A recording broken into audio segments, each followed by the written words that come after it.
dialogue, we gon' tell the truth. We ain't scared like a lot of y'all. Matters who they are, do we bow? Not at all. Dropping bombs on this wicked world, so it gotta fall underground.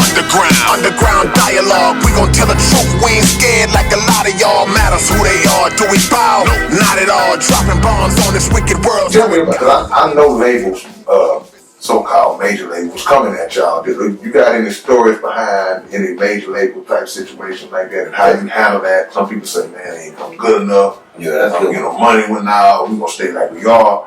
What's your thing on that? And did you have any of them coming at y'all like that? Man, I learned one of my biggest lessons about in life from, you know, like I don't believe in mistakes, so who knows? You know what I'm saying? I tell niggas all the time, you might blow up, and then you might have been.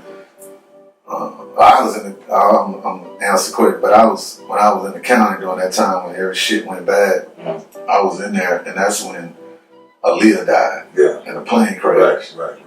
And I was like, if you had asked me 2 days before that, would you rather be in the county or would you rather be on this plane going to that video shoot with Aaliyah? I would have rather been there. Yeah. So I say that to say, you know, mistakes, you can't, you know, God don't make mistakes, so sometimes what look like a mistake might be him putting you where you need to be. Yeah. So I ain't gonna call it no mistake, but decision-wise and lessons being learned for us going forward in business, I was debating between Priority, because P had made all that money, and then Def Jam. Yeah. And I sit up there with Leah Cohen and Kevin Lyles, and they were trying to sell me on going to Def Jam, and we had that independent mentality. Right. That's right. So I'm like, what we do? I'm like, fuck that. I don't need no, you know.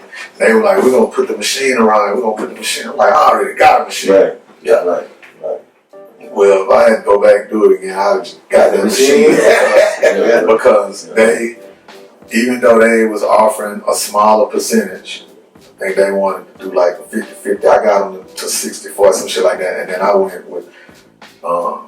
It was Priority before it turned into Capital, and they were gonna do like an 80-20 and 7 like crazy with me, and pay for marketing and recoup the money. And I took that, but then Priority, Ted, what's his name, sold the label, and then we went with Capital. And those relationships that Def Jam had with radio and the relationships that they had with BET at the time and all that, it was worth that percentage. You was on it. What they could get with a phone call, Capital had to spend a bunch of more money that they gonna come back and recoup from you.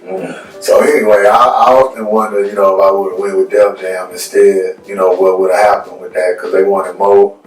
They wanted, Pokey was gonna be next. I already had him. They was ready to rock and roll with us, and then that's right when they did Def Jam South, and that's when Luda and them and Shaka and them.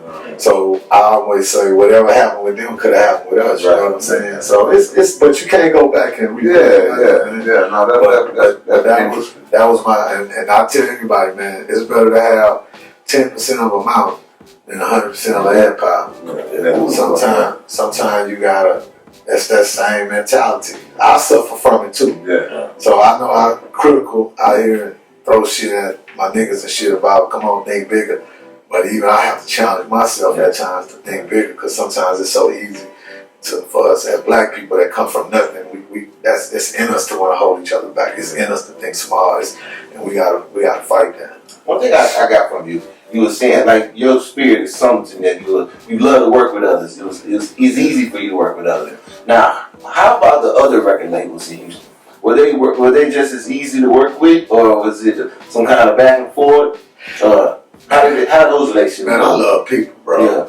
And I mean, unless you just attack me, man, or something, you know, for no reason, and even then, you know what I'm saying? Like, so I love people. So I had no problems with nobody out here, period.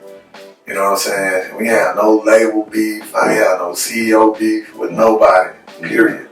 From the bottom to the top, you know, because I'm not finna try to take nobody artist stealing nothing or nothing, man. I'm so in tune with the music scene working to where it's easy for me to want to see another nigga somewhere else get on too. I ain't worried about it. Yeah. If the next, you know, you might get on too, nigga. In fact, sometimes it ain't best to be the first nigga on. Yeah, so you can see You feel what I'm saying? The first niggas on, the niggas that ran away with all the money was the niggas that got on later. Yeah, because That's how they do it now. originators gonna take the biggest hit. They gotta always say that you the one chopping down the trees and cleaning out the land. Yeah. And they're making a pathway for whoever come behind you. But that's a role that somebody gotta play. Somebody gotta play. If you play that role, then that's the role you play. And then you still try to keep yourself as relevant as you can in order to still eat off of what you build. You know, even though somebody else might come and give them more, okay, that's a blessing, that's beautiful. But I'm gonna keep myself in position to still, hey, I'm still right here with y'all. You know what I'm saying? So that's a good point, man. Yeah. What up, man? It's your big brother K-Rino And Keith Stowe in the door. Underground Dialogue Podcast. As y'all can see, man, the merch is in. We got in. we hats and hoodies on these boys, man. So look, if y'all want to get some of this Underground Dialogue Podcast merchandise, y'all need to jump on now. Let them know what they got. You just go to the website. It's called undergrounddialogue.com and picture whatever you need. We got you right there, man. Come and help support the Underground Dialogue Podcast. And man, get you some of this cold ass merch, man. You know what I'm saying? You know what it is, man. We ain't playing with it, man. Look. Look at that. All grassroots, man. You know what I'm saying? These are different. See, this is the logo.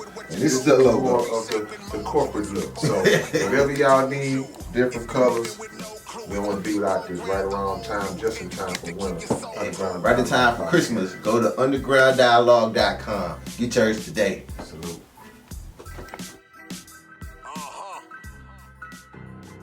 I wonder if they ready. They ain't ready to have this conversation. What's up, man? It's your big brother K-Rino, and check this out, man. The Underground Dialogue Podcast is offering advertising opportunities, man. You can promote your business, you can promote your video, your song, whatever it is that you have, man.